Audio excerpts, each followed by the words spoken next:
Hello to my fellow food service community from my sunny Orange County, California studio. Nick Portillo here, and this is Titans of Food Service. In today's episode, I'm joined today by two truly remarkable people from Hain Celestial. The first one is Jen Roth. She's the vice president of Away from Home and Small Format for Hain Celestial. And the other is Emily Mark, the national sales manager for Away from Home Food Service and Vending. In this episode, we're going to explore how both Jen and Emily are leveraging their extensive background and experience to drive Hain Celestial forward in the food service industry. I think you're really going to appreciate their insights. It's candid, and anybody in the food service industry can learn from this conversation. So excited to have you listen in. So without further ado, let's go ahead and welcome Jen and Emily to Titans of Food Service.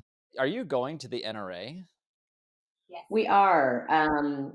So we would love to, if we can even wave past you in the hall, or not sure how you guys go about it, your plan for NRA, or Totally. We'll be there same overlapping and then different times, but we will be there. Has Hain always been at the NRA show? We will not be exhibiting. So we will we are walking the show for key learnings, observation, networking opportunities. Emily did the same last year when she was with Hain. And also just to kind of get the lay of the land, what's new that folks are introducing, how might we, fit into some of the innovation thoughts that we see out there. So I think it should be fun. I haven't been in a few years, so it's good for me. I think my dad, he's gone, for 20, 30 years. He hasn't gone consecutively because there has been years like when I was growing up where I had like a graduation. I think my college graduation, fell on this upcoming weekend. I'm pretty sure my alma mater is getting all set up, but he'd always get all stressed out when he couldn't go because he loves going and touring around all the different booths and talking to people. I know there's events that you can go to. It's a really great event for sure. Yeah. I've got a couple of our national accounts that are going to be there that have emailed me. So hopefully we'll get an opportunity to connect with them. Sure. Out at the show. I know it's crazy though, because it's kind of like, how do you schedule when you're out at NRA? It's ginormous. You don't really know your schedule. So you're like, well, just text me when you're available. Exactly. Do you guys walk it, or do you guys have a booth, or how do you? Yeah, we just walk it. Yeah. Okay. We go through and see, some of our manufacturer partners and just kind of see what they're up to, any new innovations. It's a good way to see everybody all at one time as well, as opposed to, setting up a virtual call here or there. Like you can kind of just go see everybody live in person at the same time. So it makes it, one, it's very tiring at the end. I think everybody at the end of each day, I'm like, oh, I'm so tired. You don't need sleepy time. You'll just fall right to sleep. Exactly. Yeah. So we're to those listening, we're talking off camera. I started drinking Celestial tea every night, the sleepy time tea. And what I do before bed is my wife and I, she's reading and we go into bed. She's reading, and then I'll have my sleepy time tea. And my latency has increased, so it's sped up, which just means essentially the time it takes to fall asleep has gotten a lot faster, usually within 10 minutes, which is great. And well, we're happy to help. Yeah, exactly. So what are each of your day-to-day look like? What are your jobs specifically at Hain? Yeah, Emily, if you want to go first. Yeah, so I am the national sales manager. So I oversee really the food service and vending operations for Hain Celestial. I work with our broker partners, and we're currently, as part of our new Hain Reimagined, bringing on some new team members. So I'm working to transition some of those areas of responsibility over to them. So I would say my day to day right now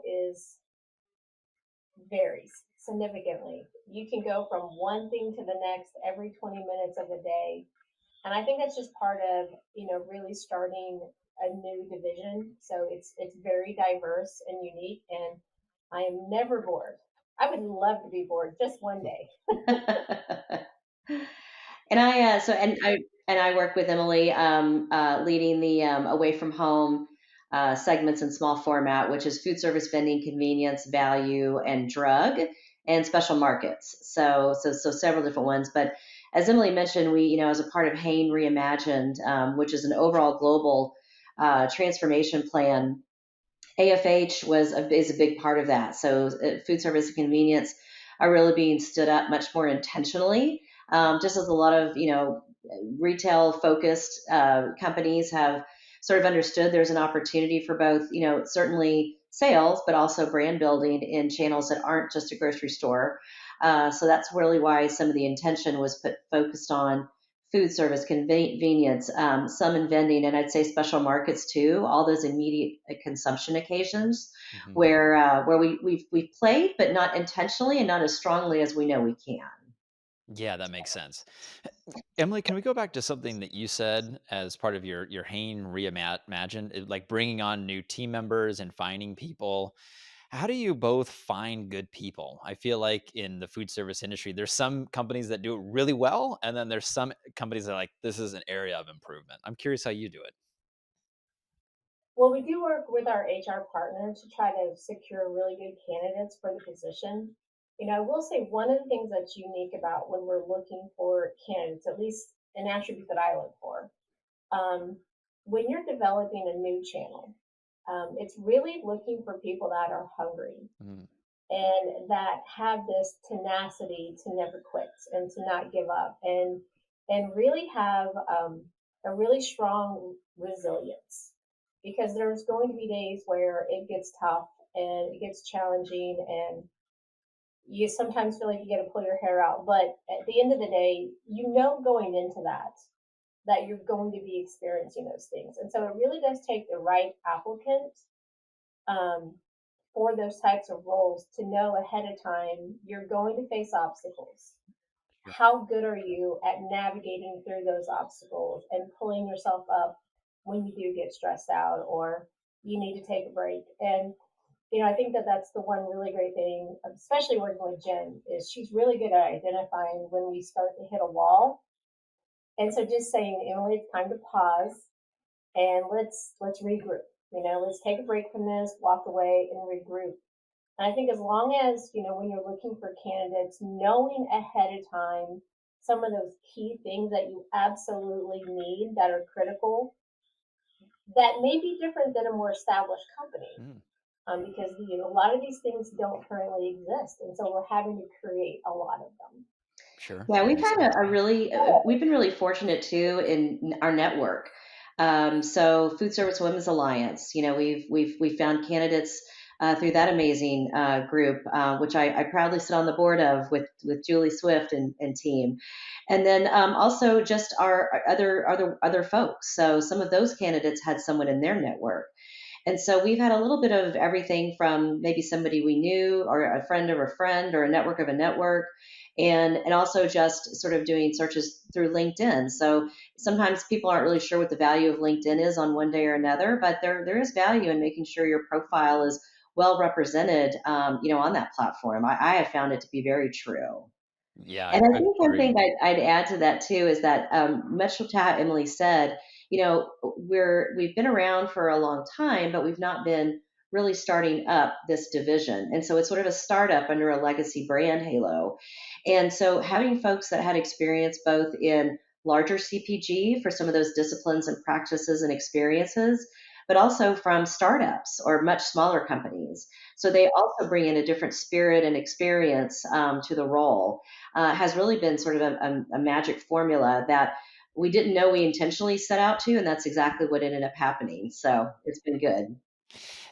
And Jen, on that point, looking at your past experience in the food industry, how's that prepared you for being at Hain? Kind of having that startup feel, and building out this food service business. Yeah, I mean, I was very fortunate to work under a leader, at another company who really tried to, even though it was a large CPG, publicly traded, that wanted to bring the soul of a startup to it. And so the question was always put forth, well, how might we? Not this is how you will. And so that really sort of keeps the spirit of innovation, even at a larger, a larger platform like whether it's a Kellogg or General Mills or a Kraft, great big, great companies. But it depends on the culture you infuse in it. So culture is probably one of the top of the pillar items that our CEO has brought in, that I work to bring in, that Emily looks to foster as well. That it has to be a full team effort. Culture brings performance, and so it's absolutely tantamount to our success, and should be for any company's success. But watching that play out in a different food service environment, I know that it's true, and we can bring it elsewhere. And certainly just having sometimes you say it's luxury of a broad span of accounts and segments and channels has also helped come into to Hain to help to stand that up with an incredible array of experienced professionals that are looking to do just that, and that stand up and create a legacy, for the away from home division. Sure. And maybe, Emily, what are some of the challenges maybe that you faced and things that you're learning along the way? Well, I think some of the challenges was really you've got at least you have to think about the broader picture. Hmm. So there's part of it where you're having to work with distribution partners to make them more aware of who you are. You've got your customer base that you have to also work with, but you also have to sell the channel within your own company. Hmm. And so knowing that you have a lot of individuals that are very experienced at what they do, that are bridging that gap into a whole new division that may have no experience with, a lot of it is teaching within. How do you teach within? How do you give grace within the broader organization for them to understand there are things that are specific and unique to our channel. I mean, all the way down to the acronyms that we use. So I think acronyms are always funny because we just had a conversation about it earlier. What is that? Yeah, And I We're think just still the learning, overall so yeah. totally. Even there's some distributors, they make up their own acronyms, and Yeah. they constantly change them, or they change the name of their sales forces this one day, and then that the next day. Sometimes I'm like, I can't even keep up, and I've been doing this for 9 years. But I do like the acronyms. When you go out into the trade and you present your products, what is the perception of Hain? Do people know the brand, or do they not know the brand? What's kind of the feel when you're making presentations to people? generally the first thing that I get is, oh, I buy this. Mm, They're like, I buy this at home. hmm. This is in my pantry now.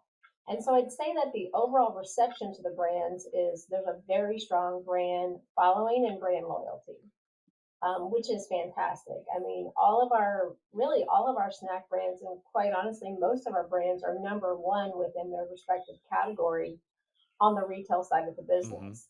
And so this is really kind of an opportunity for us to show them here are the favorites that you get at home. And we're now making them available to you in the away from home channel within your format that you're looking for. And so the reception has been fantastic and exciting. I think a lot of it is more there's a lot of work that we still need to do because a lot of people don't realize all of these brands are part of the Hain family. Hmm. They know the brand, but they haven't put them all together yet. And that's something that we're working on. So we recognize that we got great brands. They just pulling them together into the same umbrella is going to be a really instrumental thing that we have to work on. Yeah, it's actually, and that's a great point because it's part of a strategy plan for how we show up. Sure. And so whether that is certainly, marketing materials, banners, I mean, everything that helps to showcase who Hain Celestial is, including who we are at industry trade shows. So we may not be at NRA this year, but we are participating in many other different either segment specific or national shows that really help to showcase who we are and what brands we have. Because I know Emily's been on lots of calls like, well, what is Hain sell? And oh yeah, yeah, I do buy those for either from you or for my house or Hmm. something. So it's trying to tie it all together. Yeah, I would imagine that there may be some difficulty, or maybe it sounds like there is some difficulty in terms of, I'm sure a lot of people know the Celestial tea brand, and then you've got your veggie straws, right? May not think that there's a connection there, and then you have Greek gods, kind of, you have a whole wide portfolio of products. And when you go into a customer, when you make the presentation, you have more solutions than just one, which is, I think, probably brings challenges and opportunities with it. Absolutely. Absolutely. Yeah, I think, one of the things that's been great about Celestial Seasonings is we're not just a tea Yeah. company.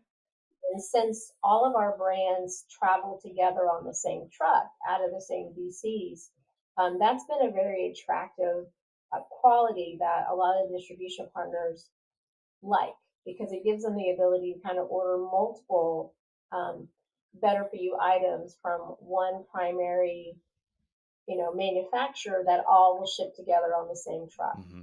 And so it's a lot easier to reach those minimum order quantities and at the same time know that they have kind of a one stop shop supplier for a lot of better for you solutions. Sure. And I know both of you are you're very involved in the food service industry. A lot of people know you, and I'm curious to know what your take or what your hope for is in for the future of food service. What do you hope to see in the future that's not here necessarily today? I think that it's twofold. One, I'm very passionate about bringing and lifting women into food service and up through it, of all backgrounds, diversities, levels, ages, everything. And so that would be my wish on that front. From a whole, I would like to see more of the better for you integrated as a standard. Hmm. So we're starting to see more and more of it in retail.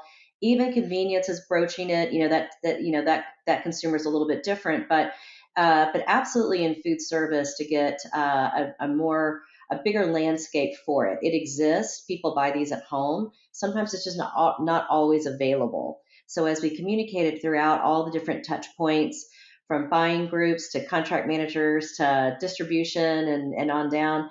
That is one of my wishes. Absolutely, it's what I buy Yeah, at home. It's what I want to buy when I'm out. You know. totally. I think one of my wishes, and really is one of my primary reasons I came to Hain Celestial, is I'm a dietitian. And so to me, the quality of the food, the ingredients in the food, those are things that matter. And I think that in coming to Hain, one of my primary goals was to work for a company that had better for you items, to try to make solutions for people that can not only have better for you things that they can eat, but also help their bodies. Things that are, I guess my desire would be to give people options that will allow them to live a better lifestyle Mhm. and to benefit them nutritionally. That's well said. Options. I think that's really on point, because a lot of places you go, you just don't have the option, except for a nationally branded, chip of some kind that you may not choose first, if you're eating a certain way or have a certain lifestyle. But I think that's well said, Emily. I like that. Yeah. My mom actually, when I was growing up, she was going to Cal State Long Beach to get her degree to be a nutritionist. So growing up, Oh yeah, I remember when we'd shop at the store, one thing she would say, like for the cereal aisle, right? Because as a kid, I had to have cereal. She's like, it has to be less than 10 grams of sugar per serving or whatever it was in the cereal aisle. And I remember going through, I'm like, there's like very few options here. I'm sure nowadays, this was, 20 years ago, but nowadays I'm sure there's many more options, and the better sure. for you products are more available and more out there than they were 10 years ago, 20, 30, 40 years ago, which is really cool to see, um, that progression for sure. I think you can't underestimate the importance of choice. Yeah. So, if consumers believe in whatever form, whether it's the grocery store or the queue line at your hospital when you're going to visit someone and you're grabbing a bite, to have that choice available is really key. Because it's really you don't know how your consumers are eating at home. If you don't know how they're eating at home, you've got to bring it into the workplace, where they're Mhm. going during the day that's not just the grocery store. Oh, for sure. I would imagine you probably see success with your products across a lot of BNI accounts, like in corporate campuses and places like that that promote healthier eating and have a more elevated eating experience as opposed to just going out to get lunch, within the community. Um, ma- what does your business look like in those types of accounts? Yeah, so when we look at our current portfolio and where our consumer base is today in away from home, I'd say our number one segment that we are selling within is the healthcare segment. Mm, That would be number one, followed very closely with yeah. BNI. So a lot of BNI accounts, and then I'd also say college university. So our brands do tend to be very on trend with the college university student today. Um, and so those are really the three primary. But the other one that's really interesting to me is the number of commercial chain accounts that have been reaching out that are recognizing that they're trying to find better food solutions for their commercial menus. Whether it be a better oil, Mm, whether it be a better potato chip that they want to offer to really bring excitement to the menu. And to really kind of live this mission and values of bringing healthier options to their customer base. So I wouldn't say it's just non-com or commercial. We're really seeing it across the board. wow. And I know that we're still kind of this bigger company with this startup mentality, but so many of our businesses have come to us at this point. And so, it's really exciting to know that they're reaching out because they have this as one of their core missions. And so it's been fun to kind of see this evolve. Hmm. But I will tell this quick story because I've told a couple people, but Yeah. I'll leave some of the names out. But we were about 6 months ago, we did a taste testing, I guess you could say, at a very large college account. And I was really surprised at the number of students that came over to the table. They had to be at least 300, 400 kids that came to our table that day. And I bet you 85% of them turned around the package and read the label. I've never seen that before. Wow. And it just shows me that there is an awareness that people want to know. They want your items to be easy to understand with ingredient statements they can read. Just that increase of transparency. Totally. Yeah, that makes sense. Y what's interesting about like the millennial generation, which is me, and younger generation, which is what Generation Z below me, is we're more, I think we have access to so much more information than generations prior because of the influence of the internet. So looking at things like labels, I think even outside of the food industry, like education around finances and saving for retirement and like so many different things that is now available. Social media has pros, it has cons, but it does bring a lot more awareness and information. And so, when you say that you're at that campus and they're looking at it, I'm like, I makes sense. I do the same thing when I go shopping or when I'm picking up something. Okay, what's the protein content? What's the calories? My wife, she's a celiac. She can't eat gluten, so she has to Mm. check every label. She's lactose intolerant, so she can't have dairy. So, we're constantly looking at labels. So it's interesting to hear that for sure. Well, absolutely. The other great thing about social media is it offered a platform for Sleepy Time Bear. So he's got I don't know the number of followers off the top of my head, but he has a huge following on TikTok.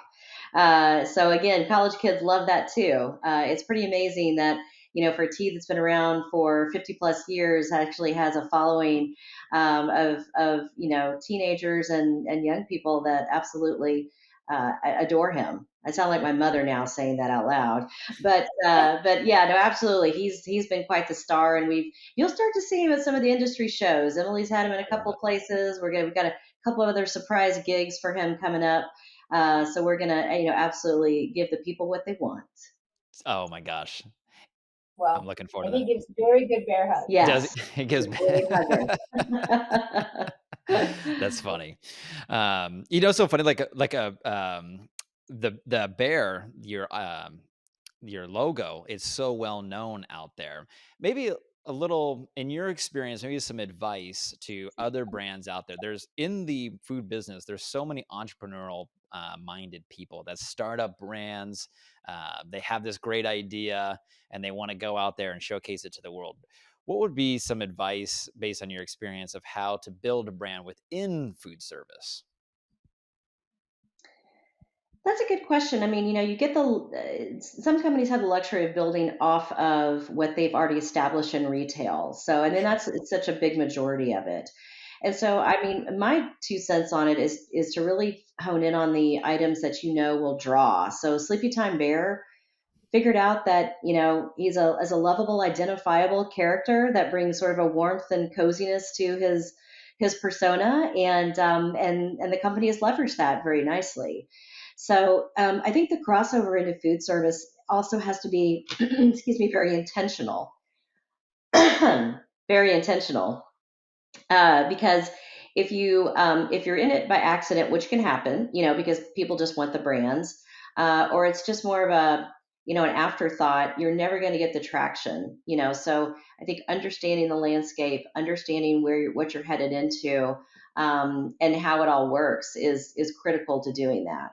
So for us, that's the journey we're on now as we've established this foundation, and we've already had this privilege of great brands that play so well in retail, and now we're moving into more intentionally into this real estate that we know exists and is right for it, and how do we get the message out and the broader base. That makes sense. And I had that I think coughing fit I too, told you I would, so that's great. Yeah. yeah, I think too, part of it is also how you present yourself. So when you're, are you promoting your own brands? Do you eat your own brands? Do you consume them? How do you show up? Whether it be your materials, your attire, we've got a lot of things in the works that we're working on to really build that brand. And so, coming on, knowing that we're working on developing an away from home website, which is something that we haven't had. Mhm. And so knowing that that's a work in progress, it's not complete yet. That's going to be another avenue for us to really build those brands and tie our family of brands together Mhm. within our parent brand. So I think it's a lot of different things that you have to consider. So it's the visuals, it's where you actually promote at, what do you attend, what is your digital presence. But I also think it comes down to some core values of what does your brands actually mean and what do they stand for. And we're actually working on a project right now internally to kind of really define what does better for you actually mean to Hain. Mhm. So it's a I guess a cross-functional team of individuals that are looking at what does that actually mean and how are we going to align underneath key components of that brand definition. And it's really interesting because I've met with several distribution partners lately, and they're all like, we don't even know what better for you actually means. It means something different to Mhm. everybody. So, what does it mean to you? And I think that that's an opportunity for really all manufacturers, is to kind of really identify what that actually means because there is no real definition. Yeah, I get it.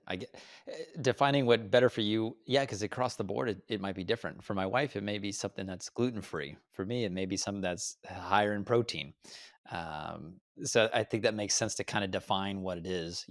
For our company core values, we have our family integrity, passion, and reliability. Those are our four core values. But what does each one of those mean to us? Everybody understands what the definition of integrity is. You could look it up in the Merriam-Webster uh, dictionary, but what does it mean to Portillo sales and marketing? Why is that important? And can that has to also trickle down to the entire team. So when they're out, I always tell people when you're out in the field, you're going to be faced with tough decisions, or you're going to be faced with people that you may not, that may make your blood boil or whatever it may be. And so when making a decision, and sometimes it's a split decision, follow the core values. If it doesn't fit those four values, then don't do it. Choose a different option or a different decision. And that's really helped us in our growth in finding our guiding light as we've gone through the last 9 years of building our business. No, well said, and well played in this, in that they're doing this in the field, because that's really where it's going to speak the volumes. Is not on a conference call or an internal meeting, but as they're out and about every day. Absolutely. It Shifting gears a little bit, you mentioned the FWA, the Food Service Women's Alliance. What is that? How can people get involved? Sure. So FWA stands for Food Service Women's Alliance, and we do have a website. It's thatname.com. And if you want to check it out a little bit, it's there's no fees to join. It's meant to serve our community of women in food service and our allies out there as well, who are looking for a sense of community, learning and development opportunities, networking, and a host of other information points that we provide both on the site, on LinkedIn, and including special speakers that we have usually about once a month. And I'd absolutely encourage folks who are interested to take a look, knowing that we started out with like 30 members, I think, and or less, and now we've got quite a few more. I think I won't do it justice on the count, but it has expanded, and we will actually be doing a networking event on the morning of Sunday morning during NRA. Oh, And I can absolutely send everyone to our LinkedIn post to see that. And if you want to join or you're curious about the organization, and you'll meet a lot of great folks in the process. So welcome wow. all. That is, I've watched you and the team build out FWA, and it's really impressive to see. How long has it been around? Maybe a year, 2 years? Oh, year and a half, barely. Year Yeah. and a half barely, and, like, the growth that has come from it, I think it's been a great resource for a lot of people as well. I'm on the email communications of when Mhm. someone's looking for a job or when Yes. employers post job like, I see those different engagements, and I'm like, "This is really cool. This is a great resource, for people within the industry." What about on the employer side? What are some things that companies can do to better, uh be more diverse and have a more diverse team? I think a lot of companies do very well, big or small, in setting up, employer resource groups. So there can be that sense of community with folks that you may identify more strongly with, Mhm. as well as being an ally into those. But I think the first thing, and it's more the ground level, is to cast a wide net. Very Mm. simply stated. So if diversity, and it should be for everyone a priority as how they build out their teams. So what you sell, what you do internally matches your customer base as well. You want to be able to identify that way as a company, but absolutely cast a wide net. Because there are talented folks that don't fit the normal of whoever you've been hiring before. So you throw it out a little wider, and you're likely to catch that talent. So that's the one thing I would encourage any company, no matter what the size, to do. Yeah, that's amazing. For our own business, when my dad and I, when we first started our company, a little disclaimer, we had no idea what we were doing. When it came to the hiring process, even more so. And over the years, we've increased the size of our net, and because of that, we have built a team that is more diverse than it was back just even 5 years ago, or 6, 7, 8 years ago. And it's really, it's great because when you look at our team, it's diverse in people, in thought, in Mhm. actions. It's like it creates us a more well-rounded business because you're right, our customer type, the people that we sell to or that we service, they're not all the same. The only thing that they have in common is they got a beating heart. But other than that, there's nothing else. It's such a diverse space that we play in, especially being in California. That there's such a wide array of people that live here in this state. So that has been a huge benefit to our company, and just really proud of the things that we've been able to do for sure. No, you should be. That's fantastic. We love to hear it in practice. Even if it's something that folks are still working at. They may not be in the place that they aspire to be just yet, as far as how they represent themselves back out to the businesses they do. But always love to see the work in progress for sure, and we all are. It doesn't really matter how you are, but we're all a little bit of a work in progress. Totally. I want to finish with one thing. If you could, I'll ask you, Emily, first, and then you, Jen. If you had the attention of the whole food service industry, what would you tell them? No pressure. Oh, no. Um, if I had the entire industry's,